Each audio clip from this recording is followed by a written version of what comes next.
What's going on, guys? Up6 here, back to another video, and today I'm here doing my NXT 2.0 review. Yeah, first time I reviewed NXT in about 2-3 weeks.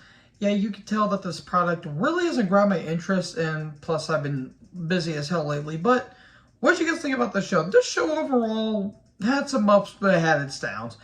So, that being said, we get right into the action with the Creepers taking on Malik Blade and Blade and Nofe.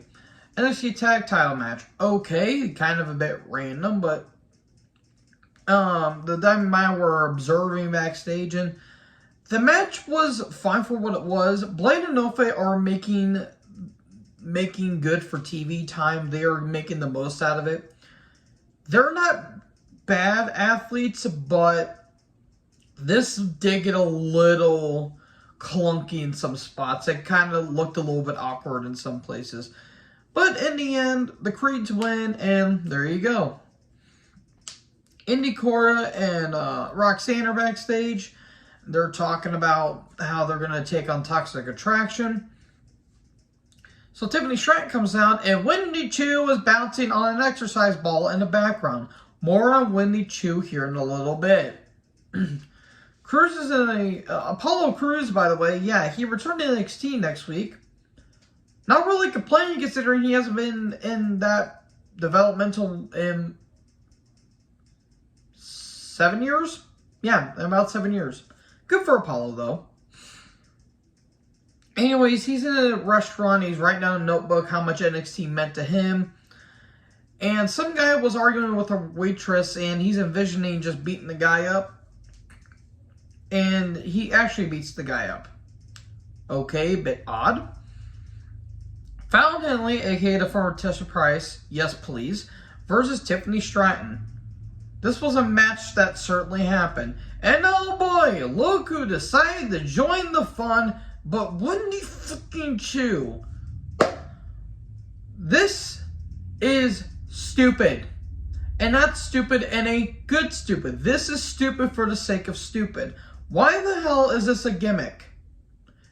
Somebody give me an explanation, please. I just want to talk. She throws a cup of confetti in Tiffany's face and a roll-up 1, 2, 3, and Fallon wins. Who does this benefit? I mean, as long as Wendy Chu is nowhere near the title picture, okay, it's still stupid. God, this is an embarrassment to professional wrestling. Anyways, Cameron Grimes is backstage, and he's feeling down because he lost his NXT North American title. And people are saying, hey, we feel sorry for you, but he doesn't want any sympathy. Then Steiner shows up. Grimes is having none of it. Then Duke Hudson shows up. Duke Hudson, I hope he's doing okay after the Jake Atlas situation. Fuck Jake Atlas. And if you guys don't know, look it up. It's a very shitty situation.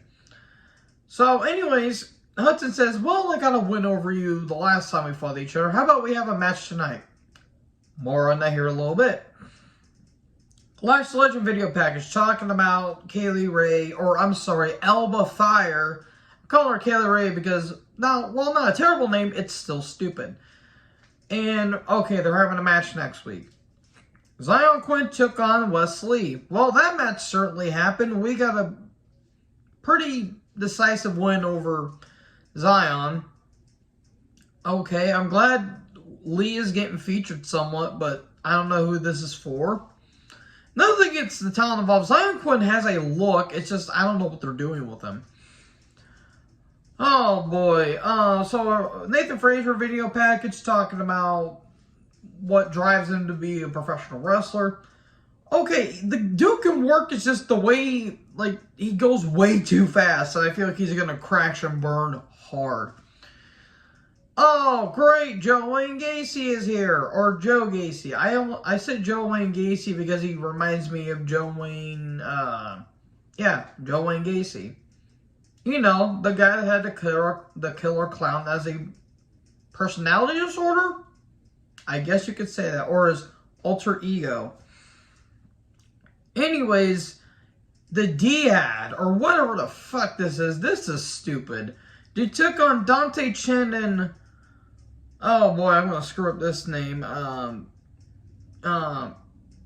Yaharvey, I don't know what the hell his name is. Bethel, Methanol, Tylenol, I don't know. This is stupid. This is very stupid. Nothing against Dante Chen, who they really have not featured, considering all the hype he got. The D had to win. It's clearly grizzled young veterans. You could not have made it more obvious, because they haven't been on TV lately. And then Gacy's talking about how they need to be about society and be mentioned more. I understand Gacy's gimmick, but here's the thing. It's been done to death over the years and it's starting to get repetitive. So anyways, Sanga's backstage. Who were those women that he was talking to? I just want to know for reasons. Anyways, Simon Quinn shows up and they have a bit of a scuffle, I guess. Talk scuffle. Okay. I mean, Sanga has a look, but it doesn't really translate to him wrestling. He's just another big guy. So anyways, Nikita Lyons video package. She has red in the background. Fitting. And if you know, you know. Yeah, she really exposed her whole ass there. Not literally. And we were all blinded by the simp. Man, I'm going to get hate for that, and I don't care.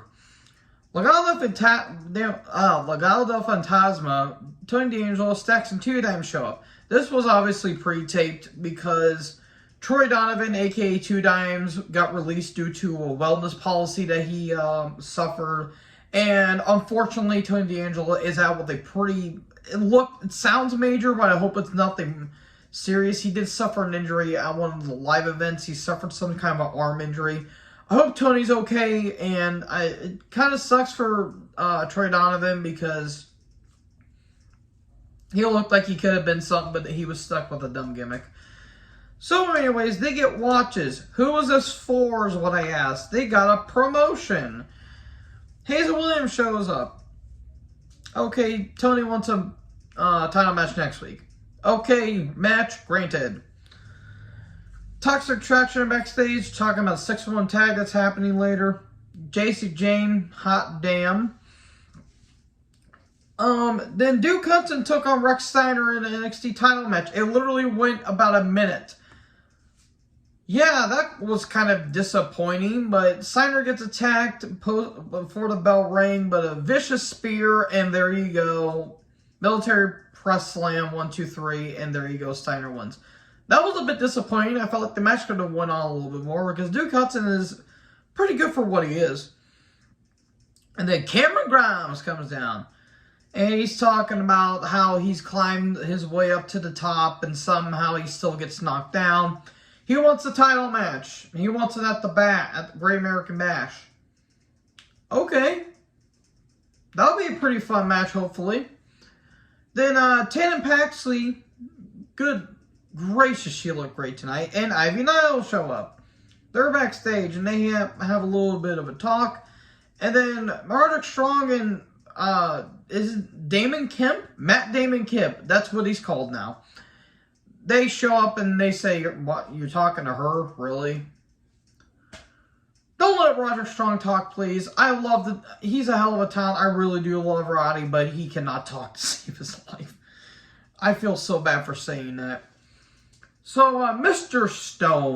Stone, Von Wagner and Sophia Crawford, they're backstage. Wagner's going to be taking on, I think, Jens or Briggs. I don't know who the hell. He's taking on Briggs or Jensen. Who cares? Then Giovanna Vinci, a.k.a. the former Fabian Eichner, took on Guru Raj. Eichner won. This gimmick is dumb. He's got a smiling gimmick, and every time he smiles, a picture is taken. This is stupid. Solo Sikoa's backstage. He looks so much like the Usos. It's baffling. Hopefully, he's a better driver. So, he's talking about how he's got next and he wants the NXT North America title, but he sounds like a broken record. Then Grayson Waller, aka what Glenn Hughes would sound, aka Glenn Hughes if he was high on helium and not coke in the 80s, he shows up. Cool, that's what we need, more Grayson fucking Waller on our screen. He's a frustratingly talented individual. My God, is he frustratingly talented. Okay, they're having a match next week. Hayes and Williams come down. Then Bladen and No Fair backstage, and Grimes shows up. And Bladen and No Fair talking about, hey, we lost the match, but hey, cheer up, let's go to the club. Grimes show up. He says, you're just going to let an opportunity like that slip through your fingers. You got to prove that you have more than just an opportunity. You have a chance.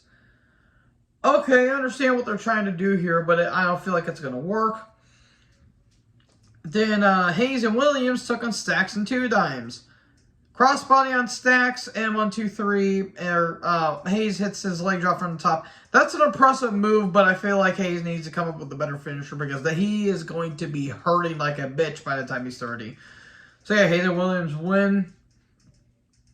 Then Legado Fantasma, Tony, Stacks, and Dimes are backstage. Man, I never thought I'd get to see the light of day when an Italian man gets to yell at the Mexicans. News at 11.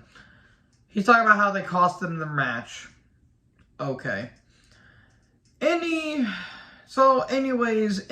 Roxanne Jade took on Toxic Attraction. Well, at least the women got to be main evented. This did go on for a bit.